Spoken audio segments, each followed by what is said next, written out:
Hello viewers, Namaskar, this is Dr. Hemant. Welcome to my YouTube channel.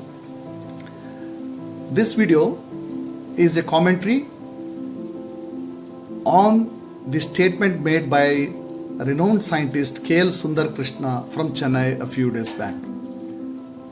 The scientist claimed that after this solar eclipse of 21st June, the video what I am making now is on 21st June itself.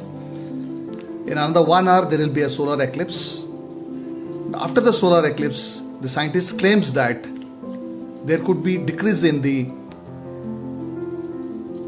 COVID-19 virus, and he also gives an hypothesis. I'm calling it as hypothesis because an hypothesis is an assumption which can be right or wrong, which has to be proved by some scientific evidence. Otherwise, any statement will just remain as an hypothesis. So Mr. KL Sundar Krishna claims that as a result of mutated particles, interaction of the first neutron emitted after the solar eclipse in December 26th, okay, that is the earlier solar eclipse, resulted in the mutation, or the neutrons nucleated later on, and there was bionuclear interaction in the atmosphere, and that's how the virus took birth in the earlier eclipse, which is the solar eclipse on 26th of December.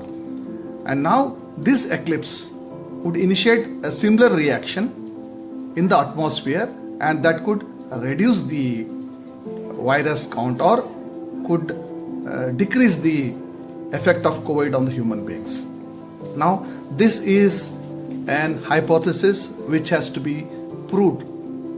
So I, being a dental doctor with a PhD research doctorate, I thought, with due respect to the scientist, why shouldn't I do some research and find out how far this hypothesis could turn out to be a positive note for all of us.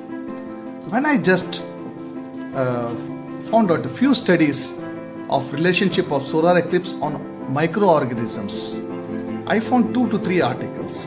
The first article which I found was Effect of Solar Eclipse on Microbes, Journal of Pharmacy and Bioallied Science, Medino Publications, by Amrita Shrayan and others. This study was done on based on the 15th January 2010 solar eclipse which took place, and this was taken up by AJ Institute, Mangalore. So they wanted to know what is the effect of the solar eclipse on the prokaryotes and eukaryotes, that is microorganism, bacteria as well as fungi. The prokaryotes like the bacteria, E. coli, Streptococcus aureus and other things, and eukaryotes, that is the yeast-like, that is fungus. The fungus were selected because the gene expressions of the fungus is almost similar to the human beings. So in this study they assessed whether the solar radiation will give any changes in the microorganisms, and to their surprise they saw that the solar radiations compared to the natural light gave some changes or indicated some changes at the phenotypic. They found the phenotypic variation, and also there was changes in the morphology of the virus or bacteria. So they found out to be there are variations in antigenicity, that is the strength to destroy the organism. Antigenicity is the capacity of organism to kill or trouble the human being. The antigenic variation was found. Morphologic variations were seen in this bacteria and yeast. Antibiotic sensitivity was also tested, and increased virulence mechanism was seen in the bacteria and the yeast. So this study proves that when the microorganisms, whether it is a bacteria or virus, exposed to the solar radiation, gives some changes in the morphology, that is the appearance of the bacteria. When there is a change in the appearance of the bacteria, the virulence of the bacteria increases, that is the capacity of the virus or bacteria to trouble a host, that is human body, will increase. It doesn't decrease. Okay, so when these type of things, so ultimately the bacteria or virus will get a power to alter the immunology or immunity of a person's body when it attacks. So the change in the morphology gives trouble to the human beings rather than decreasing. So naturally, the first solar eclipse which took place, based on this study, I would like to interpret the first solar eclipse which took place on 26th of 2019. Naturally, it created certain radiations which could have altered the bacterial morphology and thereby increasing the virals of the COVID bacteria. And when it has attacked the human body, naturally the different form of the bacteria was not manageable by the human beings. Otherwise, it was an ordinary bacteria which a person overcame as and when the immunity, the immunological response was there from the human body. So this study could support that the COVID virus was due to the reaction of the solar radiation in the atmosphere, and that's how the COVID became more stronger. Now the scientists claim that the COVID virus is going to weaken up.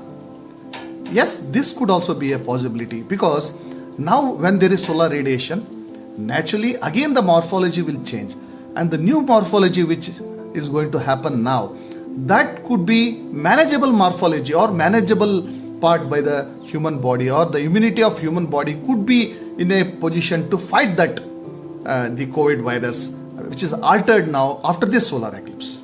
That is the today's June 21st solar eclipse, because the old morphology is again going to change. There's no doubt about that. Now this can also go the other way also, and the new morphology which is going to be seen, or the new virulence which is going to be seen after this solar eclipse, or the change in the phenotype or morphology of the COVID virus, could well increase the number of COVID cases also. This is my opinion. This is a time tested hypothesis. These are all the statements which we can make, but the time will tell us whether this is really going to be true or false. Okay, so surely when there is an eclipse, there are changes in the microorganisms, organisms. There is a changes in all the levels, that is chemistry, physics, or organic biology. All the aspects of the atmosphere will be changing after the solar eclipse. There is no doubt. Many studies have been done. There is another study which was done in Indonesia by the group of people of changing in meteorological parameters by Paramita and others. That is, they assessed whether ultraviolet radiations, the temperature and humidity of the air in the ionosphere, that is atmosphere above the earth, will be changed after the solar eclipse. Yes, the temperature will drop down, the humidity will increase, ultraviolet rays will decrease because the sun is blocked. So when ultraviolet rays is decreased, naturally we can't imagine that the virus count will go down. It could naturally go up. So this is my feeling. So let us wait and see, because these are all hypotheses. We cannot confirm the things until the time tells us the real result. Whatever it is, when there is a solar eclipse, there is going to be changes in the atmosphere above, and that is the atmosphere above is called as ionosphere. Ionosphere, there are some changes in the neutrons and electrons. There, the atmosphere changes, and that could lead to some changes in the biology. But surely, the study confirms that there are less chances that there could be mutation in the virus, which was claimed by the scientist K.L. Sundarkrishna. The mutation chances are less according to these earlier studies. But there are changes in the morphology which will actually increase the capacity of the virus to trouble the human being. But let us hope and pray that the new form of the virus which will be there could quite give a chance for the human beings to fight the virus effectively. I hope and pray that the prediction of K.L. Sundarkrishna could come positive for us. Okay, that's my prayer.